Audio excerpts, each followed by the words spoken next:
Boa tarde a todas e todos. Eu quero dizer, Rômulo, de quanto que fico honrado de participar numa mesa de tamanha qualidade e também, e falando até em nome das organizações que eu participo, o IBASE ActionAid Brasil, de poder estar compartilhando com vocês, participando em um seminário que trata de questões que constituem a própria missão dessas organizações e tantas outras da sociedade civil. Eu quero, nesse momento, saudar especialmente a ministra Tereza Campelo e o Tiago, e, em nome deles, saudar todos aqueles que tiveram tão empenhados nesses 4 anos no enfrentamento da extrema pobreza, né, e os resultados que auferimos aqui, que foram obtidos, né, eu acho que vale um registro especial nesse sentido, nas equipes do MDS, de tantos outros ministérios envolvidos. E fala para vocês que eu fiz a escolha da segunda pergunta do Rômulo, pensando essa agenda, e a Laís já discorreu muito também sobre uma agenda que é principal relacionada ao trabalho. Eu quero um pouco trabalhar com vocês, nesse momento, também a questão dos serviços públicos.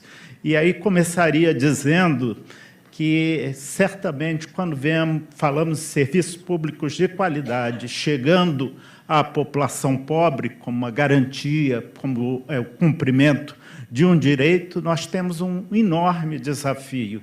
Mas eu só relembro que não eram desafios menores, embora fossem tratados como fatalidades que o Brasil nunca poderia superar, e a questão da superação da fome, agora da extrema pobreza, foi obtida. Então, o desafio é grande, também na questão de oferecer serviços de qualidade para a população em condição mais vulnerável, mas é possível de ser obtido.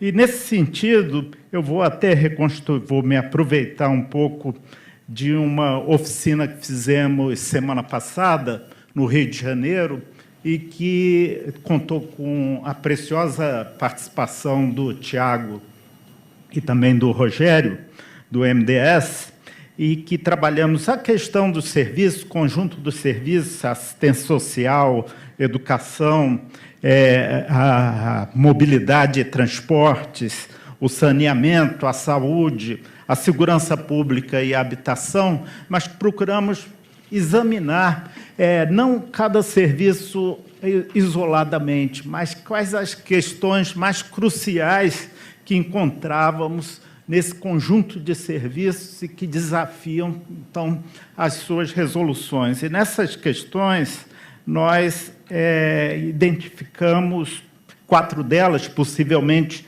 existem outras, e que já figurou aqui nos debates, a discussão acerca de que projeto de desenvolvimento o país deve ter, porque nós não temos dúvida que está em discussão um projeto de desenvolvimento, de crescimento, que é inclusivo, e que outro que separa a economia do social e que trata primeiro, ou enuncia uma resolução da economia em detrimento do social, e sabemos os resultados que daí derivam, né? Então, esse é um ponto, como isso repercute nos serviços. Por outro lado, a dicotomia do público e do privado, que sempre encontramos também nesse campo dos serviços. Em terceiro lugar, e foi sempre pauta de muita discussão dentro do Brasil Sem Miséria, a própria questão federativa e as atribuições que estão dadas e como estamos enfrentando esse aspecto e vendo também isso à luz dos serviços. Por último, a questão da participação social e como é que ela precisa se dar nesse contexto, não é? E dessa nova agenda. Então, em relação à questão do crescimento, como eu dizia para vocês, eu acho que a gente deve insistir que existe uma proposta vitoriosa. Está se falando muito do mercado, do nervosismo do mercado, e é preciso dizer, o mercado sequer vota, não tem título eleitoral, houve vencedores, e a proposta vitoriosa é uma proposta com inclusão social. Então, sobre esse ponto, não devemos abrir mão de uma agenda para o futuro, isso eu acho que é absolutamente essencial. E, nesse sentido, quando pensamos em serviços públicos, é aprofundar o que vem se fazendo em termos de ver a infraestrutura, os investimentos em infraestrutura no país, a infraestrutura que serve, inclusive, a esse conjunto de serviços e que pode potencializá-los como um vetor de crescimento para o país para os próximos anos. Então, esse é um aspecto que eu acho que me parece fundamental entender o crescimento que desejamos, que é necessário, a partir de uma dinâmica que está colada aos avanços sociais. Foi experimentado nos últimos 12 anos, essa proposta foi vencedora, deve permanecer e deve se aprofundar. Esse é um primeiro ponto. O segundo ponto, a questão da dicotomia do público e do privado. E quero dizer que, de forma alguma, vou querer afirmar que o privado não deve ter uma participação junto aos serviços públicos. Mas nós verificamos frequentemente, se a gente examina a questão do SUS, se a gente examina a questão dos transportes públicos, que se esbarra em grandes dificuldades quando fica o cumprimento desses serviços sobre a égide do privado, sabendo que o privado visa o lucro, o privado declara que sua finalidade última é o lucro, e, nesse sentido, esse objetivo, que é um objetivo ligado ao mercantil, não pode se combinar com os serviços públicos que estão completamente vinculados à ideia de direitos.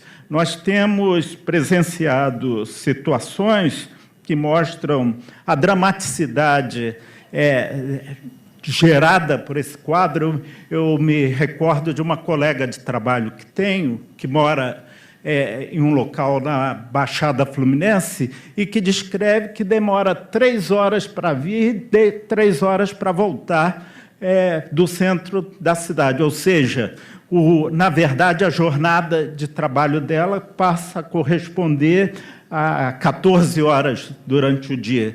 Então, são questões em relação a direitos e conquistas que precisam ser garantidas para a população mais pobre, que não podemos, de forma alguma, abrir mão nessa agenda. Nós agora, também, como um outro exemplo, verificamos o problema da crise hídrica em São Paulo, e onde a empresa principal responsável, a Sabesp, que em grande parte foi privatizada na sua Constituição, declarou no ano passado, e demonstrou isso, inclusive com ações que tem na Bolsa de Nova York, lucros bastante grandiosos, e agora a gente vê o governador de São Paulo vir pedir um montante de recursos bastante grande para enfrentar o problema da crise hídrica no Estado. Então, existe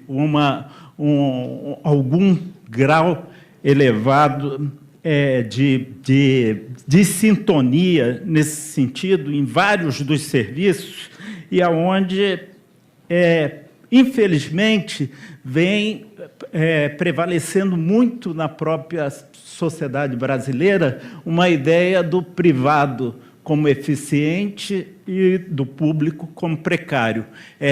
Tarefa também, nesse sentido, nos próximos anos, nós melhor comunicarmos esses papéis do público e do privado e revertermos essa tradução que se faz. Em relação ao Pacto Federativo, nós algumas vezes tivemos, inclusive, na própria diálogos que se realizavam com a sociedade civil, oportunidade de discutir com o ministro Tereza, o ministro Gilberto Carvalho e tantos outros do governo, essa sensação que muitas vezes os próprios movimentos sociais traziam, dizendo, olha, as políticas nacionais são muito boas. Eu me lembro de uma afirmação de um participante nesse sentido, são muito boas, mas quando chegam no plano local, às vezes chegam bastante distorcidas. Né? E sei que eu não vou mal, não, tá? 10 minutos, acho que vou cumprir, embora fale devagar. A questão seguinte, eu acho que, então, esse é um ponto que vai precisar prestar bastante atenção, né? A descentralização, ela é necessária no país, que tem 5.570 municípios, mas só descentralizar não está resolvendo muitas vezes. Eu acho que tem se feito muitas coisas. Eu acho que o governo federal tomou iniciativas importantes no sentido da capacitação, no sentido de buscar a maior informação para o plano local, mas temos muito a trabalhar ainda nesse sentido. Eu acho que a questão do próprio papel dos estados precisa ser melhor definido e pensar formas que considerem que os municípios brasileiros, na verdade, têm grandes diferenciações entre eles. Nós temos municípios muito pobres que dependem de recursos do governo federal pesadamente dentro do seu orçamento. Tem outros municípios que podem dar um grau de contribuição muito maior. Então, nesse sentido, acho que precisamos aprofundar e rever muito, provavelmente, do que está definido. E, ao lado disso, acho que também pensar e talvez ousar mais no aspecto que diz respeito até à própria possibilidade de criação de formas que podem ser mais efetivas em determinadas situações. Digo assim como, por exemplo, a questão de consórcios de municípios, ou pensar a territorialidade, contemplando esse Brasil que é tão diverso na sua composição. Acho que dentro dessa agenda, e para pensar os serviços com a efetividade e com a qualidade que é necessário, vai ser preciso mexer um tanto nisso. Por último, a questão da participação social, que, na verdade, e aí precisa se reconhecer, em algum grau, nos últimos 4 anos, ocorreu um déficit dessa participação social. Eu atribuo, pelo lado da sociedade, aqui a gente está num momento, ou passou por um período, e talvez haja até sinais de que esse período está se encerrando, de uma fragmentação grande dos movimentos sociais, cada um muito voltado para as suas questões específicas e talvez deixando de pensar, deixando de trabalhar as grandes questões nacionais, ou também trabalhar as grandes questões nacionais, né? Acho que esse foi um ponto que pegou. Nós nos admirávamos como o desafio de enfrentar a extrema pobreza, né, no contexto do Brasil sem miséria, muitas vezes mobilizava pouco as organizações da sociedade. E víamos isso muito em função desse grau de fragmentação existente. Mas existe um outro aspecto, e que foi muito discutido ontem, que é a dificuldade de comunicação, e a dificuldade de comunicação do governo, muitas vezes no sentido, inclusive, de dizer aquilo que está se realizando e debater suas estratégias com a sociedade e, sobretudo, com os beneficiários dessas políticas. Eu acho que ninguém tem a fórmula mágica, mas essa forte sensação que estamos perdendo a guerra da comunicação, e guerra é uma palavra meio chata, mas quem começou a guerra não fomos nós, né?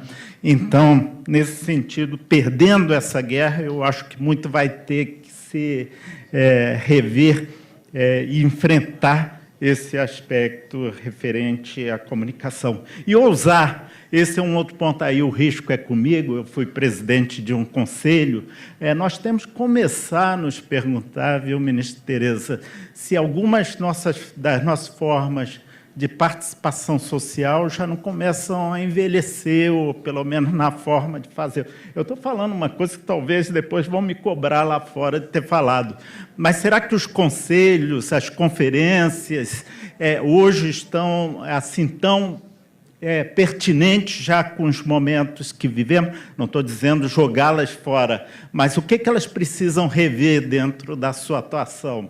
E digo mais, quer dizer, considerar, inclusive, o quanto, e a Laís falava dos jovens, eu vou falar também dos jovens, o quanto que os jovens estão hoje conectados, né? E se essas formas de participação social que são oferecidas são do interesse do campo deles. Então, eu acho que algumas revisões, pensando essa agenda do futuro, precisam ser bastante apreciadas. Agora, eu vou terminar, Rômulo. Eu queria dizer o seguinte, o acesso a serviços de qualidade, eu considero que é um grande desafio que traz, grandes dificuldades. Agora, a gente precisa considerar, até para não ser fragmentado também, não ser fragmentário, de que ele não está afastado de outros grandes desafios, questões nacionais, que terão que ser enfrentadas simultaneamente. Nós temos claros sinais de que o sistema político vem se esgotando, que esse sistema formal vem se esgotando e que ele precisa ser reformado. E não vou repetir, existe o outro lado da disputa da comunicação, e essa é uma outra questão crucial. Acho difícil essa garantia de direitos, de acesso a serviços, ser vitoriosa se também não conseguirmos rodar essa roda de questões tão fundamentais que precisa a sociedade brasileira enfrentar. Portanto, reduzir a pobreza, considerando até a perspectiva multidimensional, vai significar enfrentar a desigualdade num contexto econômico que, por melhor que nós possamos ir, não vamos explodir em grandes crescimentos, porque o contexto global não permite isso, e isso mexe com o ponto que se discutiu na parte da manhã, que enfrentar a pobreza agora, mais do que nunca, é enfrentar a desigualdade. Não dá igual para todo mundo ser contemplado. E se a opção é pela pobreza, alguns vão perder, o enfrentamento vai se avolumar, mas precisamos estar prontos para isso. Eu espero que dentro de 4 anos possamos estar realizando um seminário como esse, dizendo que demos novamente largos passos para a própria emancipação do país. Obrigado.